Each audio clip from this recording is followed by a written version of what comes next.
Welcome. So this video will review your investment policy statements that I saw and give you some summary and feedback verbally on what I saw, what happened. Many of your papers were well written. You discussed the important issues and it was there. You had a good start for many people. Now keep in mind, what's an investment policy statement and what will it do for you? Well, think of it this way. Think of it as being portable. Did you write a statement that's sufficient enough that if you were to hand it to somebody who's an investment advisor, would they have enough information to be able to manage your portfolio? And in many cases, it wasn't quite there. You needed a bit more. And let me elaborate. In many cases, starting off, your investment policy statements were basically a story about how you crafted an investment policy statement and not an investment policy statement. So if you go to a financial advisor and you ask them to produce an investment policy statement, they're going to tell you that's what they're doing. They're not going to give you a story about how they crafted it and how they sat down at the kitchen table, discussed the client's needs, went out to lunch and the client had steak and you had chicken and so on, which is kind of almost what I saw in some papers. So the point was, get right to the point. Many of the papers didn't have headings, and so that's where the organization issue came into play. And in a lot of cases, I saw the information. You had it there in the paper, but boy, it was like all over. You needed to put it in one place, and I'll describe that a little bit more.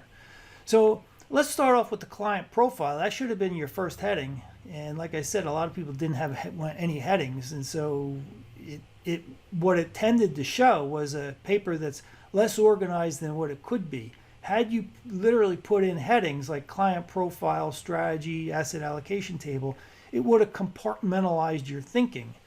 And you could have developed the sections a little better and they would be less scattered. So the first thing is the client profile, and that's, I'm looking at my notes here, sparse details on the client's financial situation. Most people told me their age, they're married, or they have kids, and somewhat of their family situation. A lot of people left out their family situation, so I'm scratching my head. It's like, okay, does a family member need them? Do they need to support a family member in the future, a parent, an uncle, an aunt, a sibling? And, people may have talked about a job, but really described very little about the job or the job history. And I'm wondering, is it stable? Is it seasonal? Because that plays a role in your financial situation and whether or not you need income from this portfolio. And then, I understand if you're a senior in college, you don't really know that, but you can specify and state that, or at least your expectations for a stable job, or maybe it's not a stable job. Maybe it's maybe you're entrepreneurial. That would be a huge important piece of information to know, because if you're entrepreneurial, there may be long periods of time when you don't have positive cash flow, and that's where you might have to rely on your investments. Many people didn't talk about whether they had rent, a mortgage. I also said, and almost nobody told me about insurance. I think only like 2 or 3 people even mentioned insurance, because like I told you somewhere in the investment policy video, if you don't have insurance, you could throw the whole investment policy statement in the trash, because look, if something happens to your health or you're in a bad accident, your entire portfolio is going to be used for medical purposes. And I didn't see anybody tell me that they meant their entire portfolio to pay for medical expenses. That's something you should keep in mind, and that would be just adding a sentence, and hopefully you're all insured. Let's see, I'm looking here. I see risk aversion. People talked about risk aversion. They took the Charles Schwab survey. Great. And the numbers weren't important to me. It's how you interpreted those numbers. How risk averse were you? And keep in mind that risk aversion doesn't have a D in it. It's not risk adversion, it's risk aversion. And so, that was important because that lays the groundwork for what kind of person you are. It kind of summarizes it neatly. So in terms of an investment strategy now, many people told me an investment strategy that sounded consistent with their client profile. So that was great. That was good. But many people didn't really tell me who's making these investment decisions. Is it going to be the advisor, or is it part the client? Because the client sometimes has input, and they're going to say, look, I want to have a hand. I want to have a hand in these decisions. In which case, it's the advisor along with the client making decisions. And so it's important to know that. And the other thing is, are these investments, these individual stocks and bonds, hand-picked? Again, by whom? And then, or is it going to be exchange traded funds or mutual funds in which you have this asset allocation? That was a huge hole, because look, if I picked up this investment policy statement and wanted to execute it, I'd be like, what should I do? I guess I should do exchange traded funds, mutual funds, or do I buy the stocks myself? So keep that in mind. Many people did bottom up, but kind of gave me a top-down approach, because when you start doing asset allocation and you're saying I want 70% in stocks and such in bonds, it's starting to feel like a top-down approach, but not a full top-down. You're just looking at the asset allocations. I understand that. So that was, I didn't have a problem with that really. Many had an ambiguous strategy. They wanted to buy high or buy low, sell high, market timing, value, growth, international, kind of all over the map. And I think you'll settle down. So, I wasn't harsh on that, because I understand we just began the semester. So it's not like I'm going to come down on that stuff. So I hope to see some improvement later on. And I do, by the way. I almost always see improvement in this, because as the semester unfolds, you're going to learn a lot more about value investing, growth investing, and this will become more solidified in your head as to what I'm looking for. Then in terms of an overall return on your portfolio, I couldn't tell. In many cases, people told me 10, 12%, but I had 10, 12% of what? Because you had stocks, bonds, cash, or options, and even real estate in your portfolio. Is this the full portfolio, or just the stock portfolio? A lot of people, I think, were just talking about the stock portfolio. Again, it was just pieces. I wanted the whole thing, and so that's important to know from an investment advisor's perspective. Some people tried to project living expenses and back out returns necessary to support their statements, which is really cool, good attempt. Many people, I'd say about half the students didn't talk about pros and cons of their strategy that they had. And then some people only went out 20 years or 10 years. And so the investment policy statement goes out like your whole life, basically. If you only go out 10 or 20 years, you need to have a statement as to you got to drop dead at 20 years? Where's it gone? Then maybe you need an estate plan if that's the case. And so it was missing. So it went out 10, 20 years and the rest of it was missing. Now let me go down to asset allocation here. Now, here's the thing. When I've read probably 1,000 of these things. I don't know, more than 1,000, 1,500 investment policy statements. And the asset allocation to me is really the center focus, the center of the whole thing. I should be able to go to that to that asset allocation table, and from that table deduce what you're telling me in the narrative, if it's summarized properly. But a whole bunch of people just told me, well, I want 80% stock, 10% bonds, and 10% cash. Now, from that from that asset allocation table, can I determine what you've written in the rest of your paper? No. I mean, I can tell probably you're not that risk adverse, so you're taking some risk and you have a long time horizon, but the details, I don't know.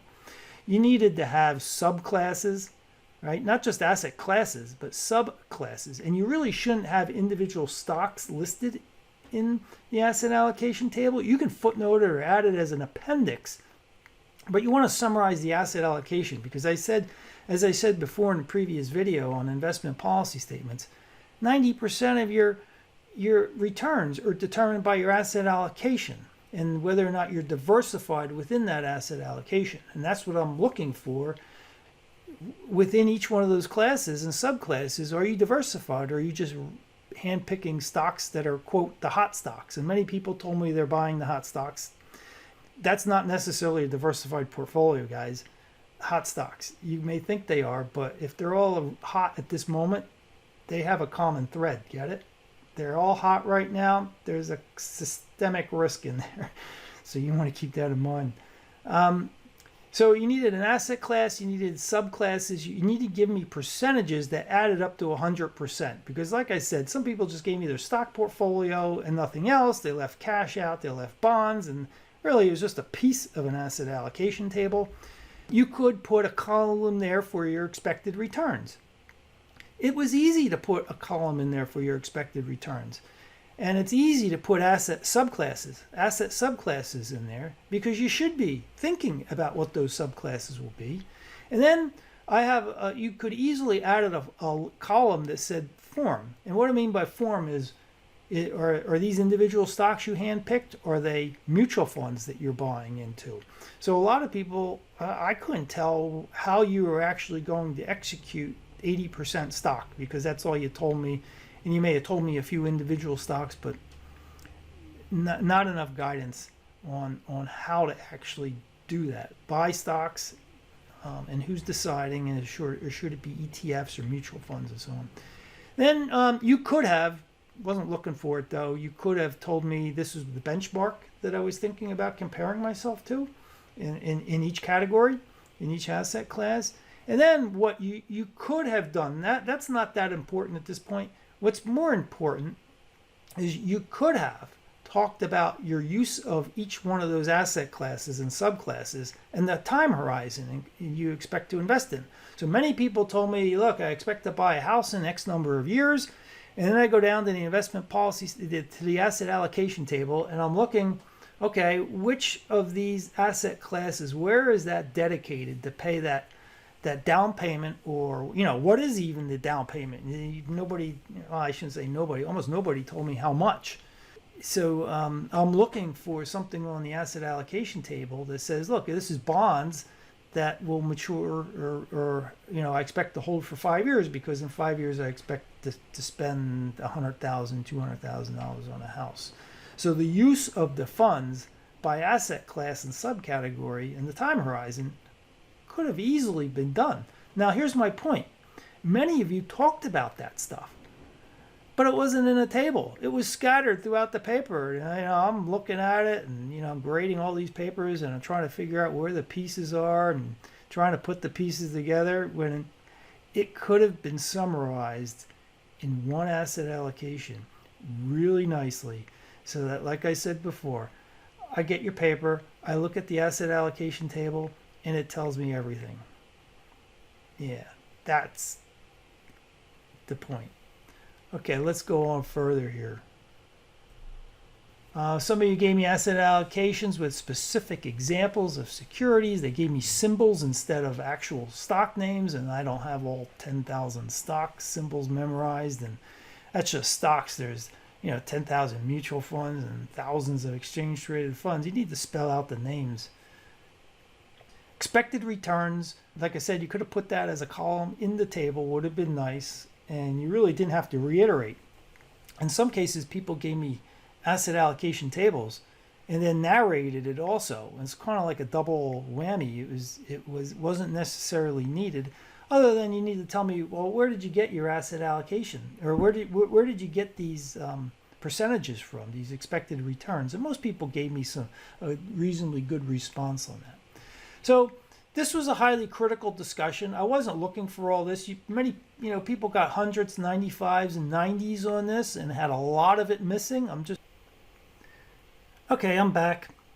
I was watching this video to review it and edit it if I needed to, and I realized that it cut off early because I ran out of space on my hard drive. I've got so many videos that I've made that I'm running out of space. I had to delete a bunch of videos from previous sessions to make room for this, and now I'm back into it. So I did review what I covered in the video preceding this, and I want to let you know that, look, I understand you don't know much about investing. That's what the course is about.